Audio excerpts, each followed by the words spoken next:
लेकिन राज्यसभा के अंदर तो बीजेपी के पास पूर्ण बहुमत नहीं है। लोग ये इल्ज़ाम लगाते हैं असदुद्दीन ओवैसी साहब पर कि वो मुसलमानों की ही बातें करते हैं। हम जो है बीजेपी को सब हराना चाहते हैं सिर्फ। नमस्कार, आदाब। आप सब देख रहे हैं माय भारत न्यूज़ और माय भारत के विशेष प्रोग्राम क्या बोलती है पब्लिक में आपका स्वागत है। माय भारत की चुनावी कारवा आज पहुंचा है कुंदर की विधानसभा में। अगर इस विधानसभा के इतिहास की बात की जाए तो अभी तक यहां पर सपा के हाजी रिजवान कई बार से विधायक रहे हैं। अब यहां पर आज असदुद्दीन ओवैसी की रैली होने वाली है। मैं इस वक्त मौजूद हूं असदुद्दीन ओवैसी की रैली के मंच पर। यहां की जनता हमारे साथ मौजूद है, उनसे बात करते हैं और जान लेते हैं कि किस आधार पर वो इस बार वोट करने वाली है और किसकी सरकार बनने वाली है। उन्हीं से बात करके जानते हैं। ये बताइए, अब की बार किसकी सरकार? इस बार जो है इंशाल्लाह असदुद्दीन ओवैसी साहब जो हैं वो पूर्ण बहुमत से जो है यूपी में सरकार बनाने के दावेदार हैं और इंशाल्लाह 50 सीटें जो हैं वो जीत सकते हैं इस बार। अभी हाल ही में एक बड़ा प्रोपेगेंडा फैलाया जा रहा है, मुस्लिम महिलाओं की खुलेआम जो है बेइज्जती की जा रही है। उनको एक ऐप बनाया गया है जिस पर उनकी खुलेआम नीलामी की जा रही है। इस पर असदुद्दीन ओवैसी साहब का कोई स्टैंड सामने नहीं आया, इस पर क्या कहेंगे? देखिए, ये जो हमारा जो एरिया है डिंगापुर एरिया, तो यहाँ हमारा जो है ट्रक लाइन का बहुत तगड़ा जो है कारोबार चलता है और टैक्स भी बहुत ज़्यादा पे करते हैं यहाँ के लोग। मगर अपना रहबर अपना रहनुमा जो भी चुनते हैं यहाँ से, वो कोई भी जो है अभी तक यहाँ विकास नहीं कर पाया। चाहे समाजवादी हो, बीएसपी हो या भाजपा हो, किसी ने भी यहाँ के लिए कोई विकास नहीं किया। कोई कॉलेज, कोई अस्पताल, कोई खेल का मैदान यहाँ नहीं बनाया। हम क्रिकेट खेलते हैं और संडे को क्रिकेट खेलते हैं तो हमें 2000 रुपये पे करने पड़ते हैं तो जाकर हम क्रिकेट खेलते हैं। तो किसी को भी चुन के यहाँ की जनता ने पार्लियामेंट में भेजा, संसद भवन में भेजा। हाजी रिजवान यहाँ कई बार से विधायक हैं, उन पर आपको क्यों भरोसा नहीं? जी, हाजी रिजवान, कभी समाजवादी से हाजी रिजवान, बासपा से जो थे हाजी अकबर पहले यहाँ रहते थे। कभी 5 साल हाजी अकबर आ जाते थे, कभी हाजी रिजवान आ जाते थे। मगर इन 5 साल में जो है उन्होंने कोई भी काम जो है जनता के लिए नहीं किया। उनसे तंग आकर यहाँ की जनता ने, जो यहाँ की मुस्लिम आबादी है, उन्होंने जो बैरिस्टर असदुद्दीन ओवैसी साहब को जो है समर्थन देने का वादा किया है। ये बताइए, युवा जो होते हैं देश का भविष्य होते हैं, तो युवा इस बार किस आधार पर वोट करने वाले हैं? ओवैसी साहब को। किस आधार पर, किन मुद्दों पे आप वोट करेंगे? खेल का कोई मैदान नहीं और तालीम के बारे में, यहाँ तालीम के लिए कोई ऐसा माहौल नहीं है हमारे यहाँ पे। ये बताइए, आपने वंचित शोषित समाज की जो बात की, तो AIM जो मुसलमानों को रिप्रेजेंट कर रही है, इनमें आप ऐसा क्या देख रही हैं जो वंचित शोषित समाज है, दलित समाज है हमारा, ये AIM से जुड़ रहा है? ये जो पार्टी है ऑल इंडिया मजलिस-ए इत्तेहादुल मुस्लिमीन, इसका जो शब्द है मैं आपको बताऊं, इत्तेहादुल, सभी पूरे भारत के मुसलमान एकजुट हो जाइए, एक मंच पे एक झंडा एक डंडा। ठीक है, पहले तो मैं आपको बताऊं, जब ये एक मंच पे आ जाएंगे तो फिर वो सबकी सुने। मतलब पहले अब क्या होता है कि घर बनाने के लिए हमें क्या, चारों तरफ के जितने भी हमारे स्तंभ हैं, जब हम स्तंभ लेते हैं बनाते हैं तो उससे बनता है। तो सारे मुसलमान जब एक हो जाएंगे तो ऑटोमेटिकली वो सबको जोड़ने का काम करेंगे। ये हमारे साथ कुछ युवा भी मौजूद हैं, इनसे भी बात करके जान लेते हैं। युवाओं को देश का भविष्य कहा जाता है, तो वो कौन से मुद्दे हैं जिनके आधार पर इस बार युवा वोट करने जाएगा? मेरा नाम मोहम्मद रिजवान है, मैं कुंदर की विधानसभा से बिलोंग करता हूँ और आज मुझे पता चला यहाँ एक रैली है तो मैं सर को सुनने आया। सर ने बहुत अच्छा है संबोधित किया। सर, हमारी कोई मांग नहीं होती युवा लोगों की, सिर्फ यही है युवा का कि अच्छी एजुकेशन हो और समाज में अच्छे लोग पढ़ें, आगे बढ़ें। और सर, मेन जो मकसद होता है युवा का यही होता है कि बस उसका जो मतलब भविष्य है वो सही हो जाए। वो उसी को वोट देना चाहेगा जो उसके भविष्य के बारे में सोचेगा। अब सरकार भी सोचती है, कह रहे नहीं कि ओबीसी साहब भी सोचेंगे, और भी सरकारें सोचती हैं, पर ये है और सरकारें जैसे घोषणा करती हैं उनको पूरा नहीं करती। तो आप इस बार धर्म के आधार पे, मजहब के आधार पे वोट करने जाएंगे या फिर विकास के मुद्दे पर? नहीं सर, धर्म के आधार पे कोई वोटिंग नहीं करनी है। नेता जो होता है वो धर्म के, कभी एक तो मैं आपको ये बता दूं कि कभी भी गवर्नमेंट जो बनती है वो धर्म के आधार पर नहीं बन सकती। पॉलिटिकल जो होती है वो धर्म के आधार पर कभी नहीं बन सकती। आप या मैं, हिंदू, मुस्लिम, सिख, ईसाई, अगर ऐसा समझो धर्म के आधार पर, तो एक गाँव को ले लो जहाँ जिस बिरादरी ज़्यादा वो प्रधान बन सकता है, उसके ज़्यादा वोट हो उस विधानसभा वो विधायक बन सकता, पर ऐसा नहीं होता। एक पॉलिटिकल चीज़ एक ऐसी चीज़ है जो एक सही वे में जाना हो। जैसे जो हमारा नेता होता है, नेता जो होता है सरकार का, वो मतलब कि उसको वो बोलते हैं परिवार जैसा समझता, जिसको अच्छा वे में लेके जाए उसको वोट करना होता है, ना कि हम जाति के आधार पे, ना कि हम किसी चीज़ के आधार पे वोट करें। इसको हम बिल्कुल नहीं कर सकते। असदुद्दीन अच्छा बोलना है तो असदुद्दीन ओवैसी साहब ने आज मंच से एक अपील की कि मुसलमानों को अगर अपनी भागीदारी बढ़ानी है सियासत में तो उनको इत्तेहादुल मुस्लिमीन से जुड़ना पड़ेगा। तो क्या आपको लगता है कि इससे पहले मुसलमानों को सियासत में भागीदारी नहीं मिली थी? इससे पहले मुसलमान जो था मतलब सभी पार्टियों के साथ रहता था और कोई समाजवादी के साथ था, कोई बहुजन के साथ था, कोई कांग्रेस के साथ था, इस तरीके से सब में बटा हुआ था। जब बढ़ जाता है कोई भी बिरादरी हो, वो चाहे वो मुसलमानों की हो या हिंदुओं की हो, तो उसकी कोई वैल्यू नहीं होती है। अगर कोई परिवार की बात आए, किसी परिवार की बात आती है, अगर उस परिवार में अगर फूट पड़ जाए तो वो परिवार कमज़ोर हो जाता है। ऐसे ही अगर हमारे मुसलमान आपस में बटते रहेंगे तो वो कमज़ोर ही रहेंगे, इत्तेहाद नहीं कर पाएंगे। अगर बात असदुद्दीन ओवैसी और उनकी पार्टी की जाए तो उन पर लगातार ये आरोप लगते रहे हैं कि वो बीजेपी की मदद करते रहे हैं और जहाँ जहाँ से बीजेपी कमज़ोर पड़ती है वो इन इलाकों में जाके लड़ते हैं। जैसे आप देख लीजिए, जहाँ भी मुस्लिम बहुल इलाके हैं वहाँ से AIM लड़ती है। तो क्या यह इन आरोपों में आप कितनी सच्चाई देखते हैं? देखिए सच्चाई ये है, ये हम लोगों को कहते हैं हम वोट कटवाएं, हमारे लड़ने से बीजेपी आ जाती है। हमें ये बताइए 2017 के इलेक्शन में सपा और कांग्रेस मिलकर लड़े, तब भी ये बीजेपी को नहीं हरा पाए। 2019 के इलेक्शन में सपा और बसपा मिलकर लड़े, यहाँ तो हम एक सीट भी चुनाव नहीं लड़े, फिर भी बीजेपी जीत कर चलेगी, तो हम वोट कटवा कहाँ से? देखिए हम बिहार के अंदर चुनाव लड़े, हमने तेजस्वी यादव साहब से कहा आप हमें गठबंधन में ले लीजिए, हम भी सपा को, हम भी जो है बीजेपी को हराना चाहते हैं, लेकिन उन्होंने हमें एक मुस्लिम एंगल से देखा कि नहीं सबको हिस्सा देंगे लेकिन मुस्लिमों को नहीं देंगे। उन्होंने सबसे गठबंधन किया, मुसलमान ओवैसी साहब से क्यों नहीं किया? और फिर देखिए उन्होंने 70 सीटें गठबंधन में दी कांग्रेस को, 19 सीटें जीती, 51 सीटों बीजेपी जीती। हम मात्र 20 सीटों पर चुनाव लड़े और 5 सीटें जीते। अब आप खुद फैसला कीजिए, 70 सीटों पर लड़के 19 सीटें जीतने वाले बीजेपी के एजेंट है या 20 सीटें पर लड़कर 5 सीट जीतने वाले बीजेपी के एजेंट है। तो आप मुझे ये बताइए, जिस मुस्लिम भागीदारी की बात लगातार ओवैसी साहब कर रहे हैं पूरे देश में, पूरे प्रदेश में, अभी बिहार में भी आप लोगों ने 5 सीटें जीती, ये भागीदारी आपके हैदराबाद में, तेलंगाना में नहीं दिखाई देती, इसके पीछे क्या वजह है? देखिए सबसे पहली बात तो ओवैसी साहब तेलंगाना के या हैदराबाद के नेता नहीं है, पूरे देश के नेता हैं।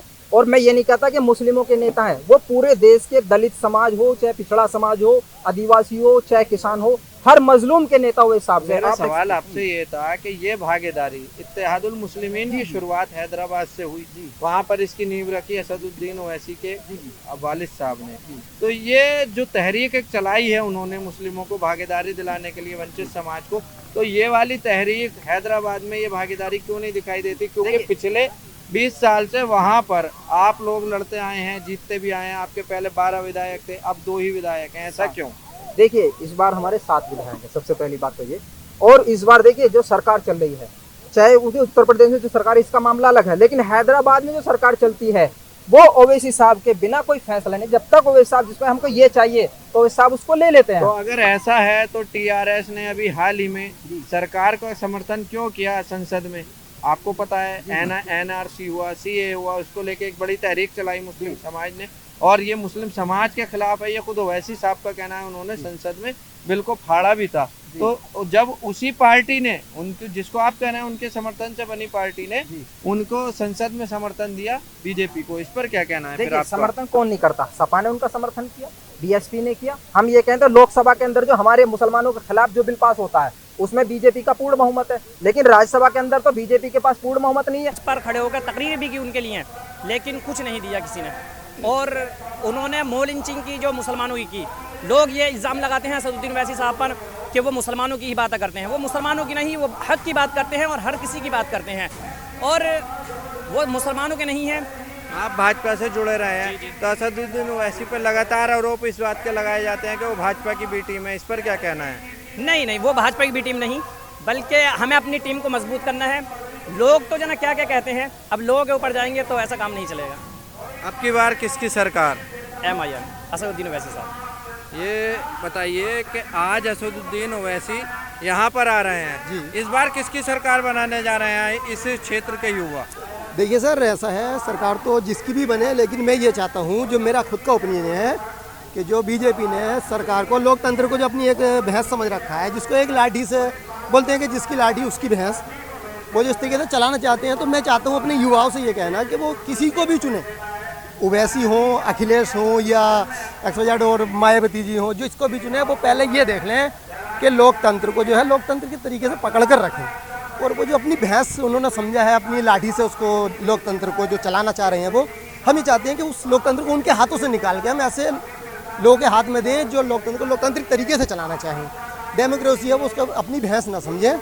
हम जो है बीजेपी को सब हराना चाहते हैं, सिर्फ हमें वो बिल्कुल पसंद नहीं है, उसकी मानसिकता हमें बिल्कुल पसंद नहीं है। वो जगह जगह मॉब लिंचिंग के बारे में बोलते रहते हैं, कहते हैं कि मतलब हम महिलाओं का रेप करेंगे, वो उनकी मानसिकता है, कुछ भी सोचें, होने वाला ऐसा कुछ है नहीं, लेकिन हम कोशिश करेंगे। इससे पहले अखिलेश की सरकार रही, अब बीजेपी की सरकार है। पहले की सरकार और अब की सरकार में क्या फ़र्क देखते हैं? फ़र्क ये है सर, पहले की सरकार में देखो दंगा तो किसी भी सरकार से रुकता नहीं है, दंगा जो होता है विपक्ष की प्लानिंग पहले से होता है, लेकिन जो सरकार बनी हुई है वो जो प्रेजेंट में है वो उसको एकदम नहीं रोक सकती। दंगे के बाद में एक्शन लिया जाता है और उस पर भी कई फोर्स करते हैं, कुछ उल्टे सीधे मतलब कई तरह से उसको फोर्स किया जाता है, तो किसी भी सरकार कोई दंगा नहीं रोक पाती। लेकिन इतना है कि उस सरकार में और इसमें ये फ़र्क है, अगर दंगा हुआ तो उन्होंने एक्शन लिया बाद में जैसा भी लिया, लेकिन बीजेपी ने दंगा करने वालों का ही साथ दिया, बलात्कारियों का साथ दिया। लेकिन अगर बात आप दंगे की कर रहे हैं तो इस सरकार में तो कोई दंगा नहीं हुआ। मुजफ्फरनगर सबसे बड़ा दंगा है, वो अखिलेश की सरकार में हुआ। लेकिन मॉब लिंचिंग तो हुई ना, एक हाथरस में लड़की का मतलब, और वो चेन्नम्मी आनंद जो है उन्नाव वाले मॉब लिंचिंग में 1 या 2 मरते हैं, दंगे में तो हजारों लोग मरते हैं। लेकिन मॉब लिंचिंग जो होती है एक प्लान होता है, दंगा ऐसा कोई प्लान उसमें होता नहीं है। दंगा तो हुआ, लेकिन मॉब लिंचिंग में एक साहब दंगा प्री प्लान्ड ही होता है सर। मॉब लिंचिंग में एक धर्म विशेष को पहले चुन लिया जाता है, दंगे में चुना नहीं जाता। मॉब लिंचिंग में किसी को एक को चुनेंगे। दंगा तो मजहब के आधार पर होता है, यहाँ सभी लोग बता देंगे। सर दंगे में दोनों तरफ से लगभग बराबर पार्टी लोग होते हैं, लेकिन मॉब लिंचिंग में एक अकेला और एक तरफ से 100-50-60। दंगे में भी ऐसा ही होता है कि वहाँ पर ही दंगा होता है जहाँ पर एक धर्म के लोग अधिकतर ज़्यादातर होते हैं, वही दंगा करते हैं, और जो कम होते हैं उनको मारा जाता है। ये तो हर जगह होता है सर। दंगा अक्सर पार्टियों के बीच में होता है, पार्टी कराती हैं, लेकिन मॉब लिंचिंग जो होती है वो एक मानसिकता होती है। मुजफ्फरनगर दंगा किसने कराया था? वो भी मतलब एक सियासी पार्टियां हैं, दोनों हैं, उन्होंने कराया था, उसमें क्या रोकेगा उसको? क्या अखिलेश ने कराया? तो ये थोड़ी ना कि विपक्ष ने करा लिया। मान लो उस टाइम विपक्ष में बीजेपी थी, उसने कराया, अखिलेश ने कोशिश की रोकने की, ऐसा नहीं है। विपक्ष कराता है, जो पार्टी है वो रोकेगी। आपके विधानसभा क्षेत्र में कौन कौन से मुद्दे हैं जिन पर अभी काम किया जाना बाकी है? मुद्दा ये है कि हमारा ये डींगापुर से कुंदरकी तक आप जो विधायक मौजूदा है, रोड उखेड़ के बेच के खा गया वो। अरे जाके देखो, वहाँ जो माल दबा के रखा था निकाल के साला घर में घुसा लिया। दिखे हमें तो ऐसा लगता 5 साल से उसमें कोई माल ही नहीं पड़ा। आप उसकी हालत देखिए कि साला एक इंसान कुंदरकी जाने के लिए 2 घंटे पहुँच रहा है, 5 मिनट का रास्ता है वो। कम से कम यहाँ आप अगर वजूद में आते हैं तो कम से कम जिस जनता के वोट से वजूद में पहुँचते हैं तो उसको इतना तो सुकून दे दो, चलने में तो तकलीफ ना हो उसको। तो आपके हिसाब से अब की बार किसकी सरकार आने वाली है? हमारी गठबंधन में सरकार आएगी, असदुद्दीन ओवैसी की। किससे गठबंधन में? जो भी आए हमसे हाथ मिलाएगा इंशाल्लाह। हम 100 सीटों पे यहाँ दावेदार हैं, 100 सीटें लेके मैदान में उतरेंगे। बिना मजलिस के कोई पैदा नहीं हुआ, आपके सरकार यूपी में बना दे। देश के युवाओं को देश का भविष्य कहा जाता है। आपके हिसाब से वो कौन कौन से मुद्दे हैं जिन पर काम किया जाना बाकी है, जिनके हिसाब से आप उम्मीदें पाले हुए हैं असदुद्दीन ओवैसी से? युवाओं के लिए, सबसे पहले बच्चों के लिए यहाँ स्कूल कॉलेज हो, युवाओं के लिए यूनिवर्सिटी हो, अच्छा रोजगार हो, हमारे बच्चे पढ़ के IPS बने, इंजीनियर बने, डॉक्टर बने, ताकि मुल्क की और हमारे वतन की खिदमत कर सकें। आपके हिसाब से इस बार किसकी सरकार बनने वाली है? जो सरकार जो भी बनेगी वो ओवैसी साहब के गठबंधन से ही बनेगी, बगैर ओवैसी की सरकार नहीं बन सकती। अच्छा, तो जहाँ पे ओवैसी साहब 100 सीटों पे लड़ रहे हैं इस बार, 100 सीटों पे उनके दावेदारी पक्की है, तो आपके हिसाब से कितनी सीटें AIM जीत रही है? हमारे पास 250 आवेदन अभी तक आ चुके हैं। हमारे प्रदेश अध्यक्ष शौकत अली साहब ने ऐलान कर दिया है कि 100 नहीं 150 से 200 पे भी लड़ सकते हैं हम। तो AIM उन्हीं सीटों पर क्यों लड़ती है जहाँ पर मुस्लिम आबादी ज़्यादा होती है? क्या AIM बस मुस्लिमों की पार्टी है? अखिलेश यादव क्यों आजमगढ़ से लड़ते हैं? अखिलेश यादव को लड़ना चाहिए ना मैनपुरी से, क्यों लड़ते हैं आजमगढ़ से? हमारा जो अक्सरियत होगी, जहाँ से हम मेहनत करेंगे वहीं से लड़ेंगे। तो आपके हिसाब से AIM में मुसलमानों की भागीदारी अच्छी है, इसीलिए वो यहाँ से लड़ रहे हैं। हाँ बिल्कुल हम वहाँ से लड़ेंगे जहाँ हमारे मुसलमानों की कोई आवाज़ नहीं उठाता। मुसलमान सबसे दबा कुचला समाज इन पार्टियों ने बना दिया है, तो उसकी आवाज़ उठाने के लिए आने वाला हमारा जो नेता होगा वो बैरिस्टर असदुद्दीन ओवैसी होगा। ओवैसी हैदराबाद से लड़ते हैं, वहाँ पर तो आज तक इस काबिल बने नहीं कि वो सरकार बना पाए। अभी जो सरकार है वो ओवैसी साहब के गठबंधन से है, और ओवैसी साहब तेलंगाना के अंदर 12% मुस्लिम आबादी है, 12% आरक्षण मिलता है, और इमामों के लिए 10,000 की तनख्वाह है। अब हमको ये नहीं चाहिए कि टोपी लगा लिया, खजूर खा लिया, हमें ये नहीं चाहिए। अब हमें शिक्षा चाहिए, अब हमें स्वास्थ्य चाहिए, अब हमें हॉस्पिटल चाहिए। अब हमें ये नहीं चाहिए कि टोपी लगा लिया और मुसलमान का वोट मिल गया, अब वो नहीं चाहिए। अब हमें शिक्षा चाहिए, अब हमें हिस्सेदारी चाहिए। अखिलेश यादव की कुर्सी इधर होगी, हमारी कुर्सी इधर होगी। आप तेलंगाना में कोई ऐसा काम बताइए जो असदुद्दीन ओवैसी साहब ने किया हो, इनमें से कोई काम। जनाब कौन सी यूनिवर्सिटी खोली उन्होंने? जनाब अकबरुद्दीन ओवैसी साहब ने जो स्कूल खोला है उसके अंदर लगभग 18 स्कूल हैं। ये 18,000 बच्चे फ्री में तालीम हासिल करते हैं, और एक ओवैसी हॉस्पिटल है जिसमें के 2,000 बेड का हॉस्पिटल है, जिसमें गरीबों के लिए 20 रुपये में 3 महीने के लिए कार्ड बनता है, फ्री चलता है। अब हमारे विधानसभा के अंदर देखिए कुछ भी नहीं है, बताओ कैसे वोट दें हम? कब तक बीजेपी के हर नाम पे वोट देंगे हम? अब हमारे बड़ों ने बहुत दे दिए हर नाम पे, हम जो आपके हिसाब से मजहब के आधार पर नहीं, विकास के आधार पर वोट होगा? विकास के आधार पर, शिक्षा के आधार पर, हॉस्पिटल जो बनाएगा हम उसको वोट देंगे। जो हॉस्पिटल शिक्षा की बात करें हम उसको वोट देंगे। अब यह नहीं देखेंगे हम कौन जीतेगा कौन हारेगा। मुस्लिम महिलाओं के खिलाफ एक कैंपेन चल रहा है जिसमें सुल्ली ऐप है एक, उस ऐप के अंदर मुस्लिम महिलाओं की खुलेआम नीलामी की जा रही है। इस पर अभी तक आपकी AIM या असदुद्दीन ओवैसी का कोई स्टैंड सामने नहीं आया, इस पर क्या कहना है? ये आपसे किसने कहा स्टैंड क्लियर नहीं है? सबसे पहले आवाज़ उठाने वाले बैरिस्टर असदुद्दीन ओवैसी हैं। अभी आप देखिए परसों उन्होंने ट्वीट किया था, इस्मत आरा जो एक जर्नलिस्ट हैं उनके खिलाफ इस ऐप को गलत इस्तेमाल किया गया। सबसे पहले आवाज़ बैरिस्टर असदुद्दीन ओवैसी ने उठाई, और मुंबई के अंदर वारिस पठान जो हैं उन्होंने मुंबई पुलिस कमिश्नर से मिलकर FIR कराई, जिसमें एक पहली गिरफ्तारी कल बेंगलोर से वहाँ की मुंबई पुलिस ने की है। और कुछ लोग यहाँ पर मौजूद हैं, उनसे भी बात करते हैं और उनका भी नज़रिया जान लेते हैं कि किस आधार पर इस बार युवा शक्ति वोट करेगी और उत्तर प्रदेश में किसकी सरकार बनने वाली है। ये बताइए इस बार किसकी सरकार बनेगी? इंशाल्लाह इस बार जो है गठबंधन की सरकार बनेगी, और गठबंधन का जो पार्टनर होगा वो MIM होगा। कौन से गठबंधन की? सपा के गठबंधन की या भाजपा के? किसी की भी गठबंधन की सरकार बनेगी, यहाँ पूर्ण बहुमत से जो है किसी की सरकार नहीं बनेगी। तो आपके हिसाब से इस बार त्रिशंकु विधानसभा होने जा रही है? जी बिल्कुल, कोई भी बहुमत नहीं ला पाएगा? बहुमत कोई नहीं ला पाएगा। और जो हमारा जो विधानसभा क्षेत्र है, यहाँ जो है राजनीति का जो मतलब होता है वो खाली राज करना नहीं होता है। यहाँ जो है खाली राज किया गया है, नीति जो है कोई नहीं लाया यहाँ। आप यहाँ रोडों की हालत देख लो, शिक्षा की हालत देख लो, विकास जो है कोई कर नहीं पाया यहाँ जहाँ जो भी आया उसके हलक में गुडली नहीं थी, सीधा निकल गया।